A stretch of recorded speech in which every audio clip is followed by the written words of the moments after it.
j'espère que vous allez bien. Moi je vais super bien. On se retrouve aujourd'hui pour une nouvelle vidéo.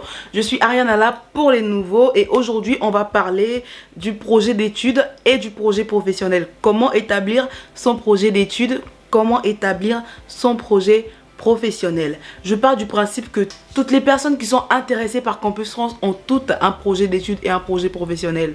Si toi tu es en train de regarder cette vidéo, c'est parce que tu as un projet d'études, tu as un projet professionnel et on sait peut-être pas comment agencer tout ceci, on ne sait peut-être pas comment le dire, on ne sait peut-être pas comment l'écrire, mais on a tous un projet d'études et un projet professionnel. Pour moi, c'est l'essence de cette procédure. Pour moi, la base de cette procédure, c'est ce sur quoi on doit se baser pour créer notre chemin. C'est ce sur quoi on doit se baser pour créer notre route, pour arriver à la destination finale qui est de venir étudier ici et d'atteindre ses objectifs.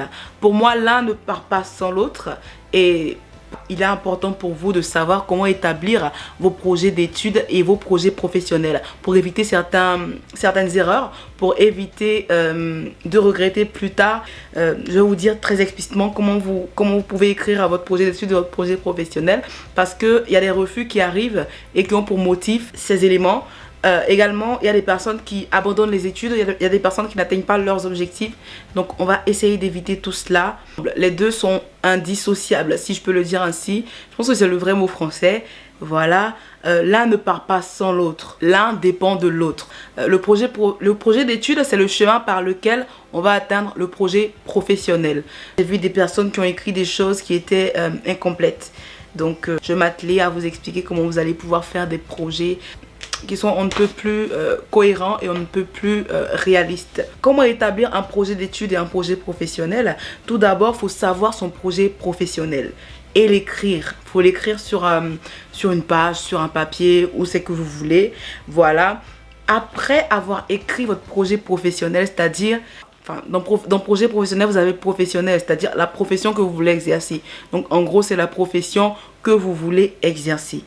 Vous écrivez ceci sur un bout de papier ou quelque part et vous vous mettez à faire des recherches. Vous faites des recherches approfondies. Comment, par quelle étude passer pour devenir astronaute?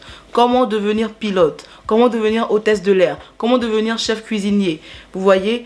Quand vous avez fini d'écrire votre projet professionnel, vous faites la recherche sur Google, vous faites la recherche par vos professeurs, par vos conseillers d'orientation, vous faites la recherche également par vos frères, par des personnes comme moi. Vous me posez des questions, si j'ai des réponses, je vous les donnerai. Et il y a d'autres personnes qui font des vidéos également sur YouTube. N'hésitez vraiment pas à poser des questions à plein de personnes pour que si X est occupé, Y peut ne pas être occupé et vous puissiez avoir des réponses dont vous avez besoin. Voilà. Et puis là en ce moment j'ai vu que Campus France Côte d'Ivoire ils avaient fait un Q&A. Q&A c'est questions et réponses, donc vous posez des questions et ils répondent. Ils ont proposé que les gens puissent mettre leur projet d'études et professionnels. Ils ont proposé d'aider, j'ai trouvé ceci super. Donc n'hésitez pas à vous y rendre, que vous soyez de la Côte d'Ivoire ou pas, hein, ils vont répondre à tout le monde. Et je pense que c'est peut-être fait par Campus France partout parce qu'ils doivent normalement avoir les mêmes projets ou similaires. Voilà. Donc après avoir fait des recherches pour y parvenir, il faut noter explicitement ce que vous avez trouvé comme solution. C'est-à-dire, si tu as choisi une filière qui nécessite le système LMD, il faut que tu écrives explicitement, si tu es en terminale déjà ou bien si tu es en L1 et que tu veux venir reprendre la L1 ici, il faut que tu puisses écrire explicitement ton projet d'études. C'est-à-dire, je compte faire la licence 1 en tel, pour ensuite faire la licence 2 en tel, pour avoir un diplôme de licence 3 tel.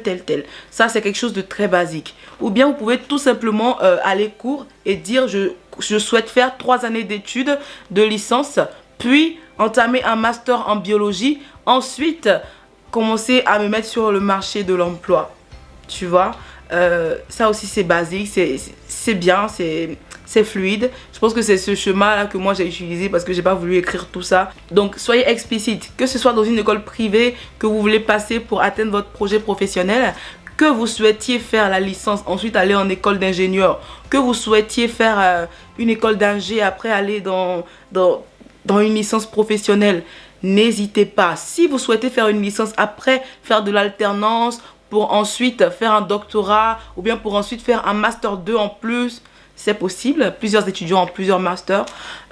n'hésitez pas à le marquer explicitement. Marquez tout ce qui vous vient en tête explicitement pour que ensuite vous puissiez faire le tri, pour que ensuite vous puissiez retenir ce qui est bon et décocher ce qui n'est pas bon.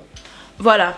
Du coup, je vous conseille de faire simple. Malgré tout, je vous conseille de faire simple parce qu'il y a moyen de modifier en suivant. Par contre, je ne souhaite pas qu'une personne vienne en France et se cogne la figure plusieurs fois avant de modifier. Dans ma licence, on a fait un tronc commun en L1, c'était économie, gestion, droit et AES. Donc le semestre 1 nous a permis de savoir où est-ce qu'on voulait se diriger. Donc il y a des personnes qui ont laissé l'économie gestion pour le droit, certaines personnes ont peut-être quitté l'AES pour le droit, ou bien d'autres personnes ont pu quitter le droit pour l'économie gestion. Donc c'est ce laps de temps là qui faisait 3 mois qui nous a permis de savoir si on veut rester ou pas. Mais ne prenez pas 2, 3 ans, 4 ans pour savoir que en fait le projet professionnel que j'ai choisi il n'était pas bon, ou bien le projet d'études que j'ai choisi il n'était pas bon parce que j'aime pas les études que je fais. Parce que tenez compte également de ce que vous aimez, de vos aptitudes, tenez compte de votre bac, tenez compte de votre bagage initial.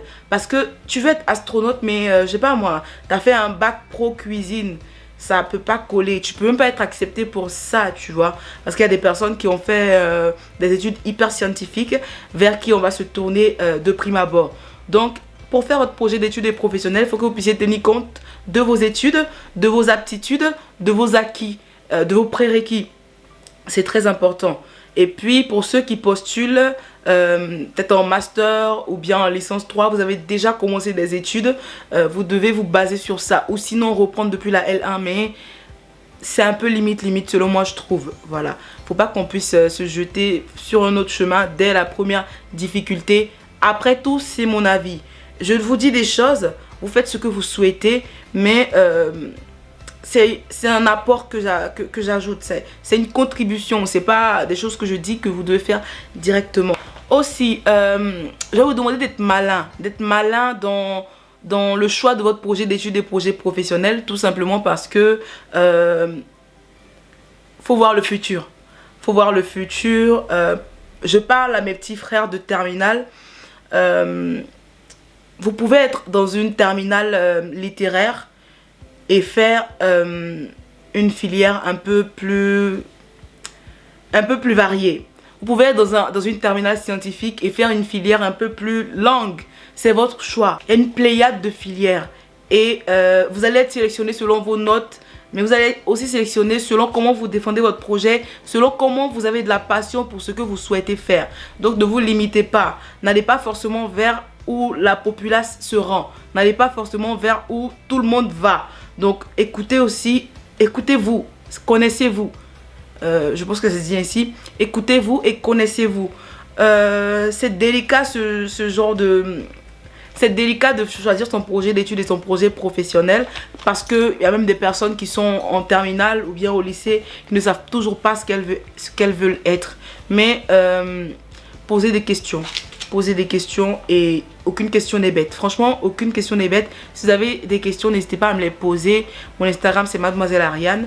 Je vais y répondre. Et puis, soyez malin en choisissant votre projet d'études et professionnel.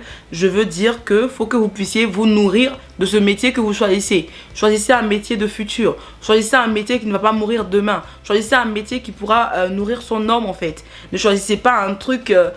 si par exemple tu souhaites retourner dans ton pays et tu choisis un métier qui n'est pas encore créé là-bas, ou bien tu choisis un métier en fait qui n'est pas du tout créé en fait, où tu ne pourras pas avoir d'employabilité, c'est pas très logique.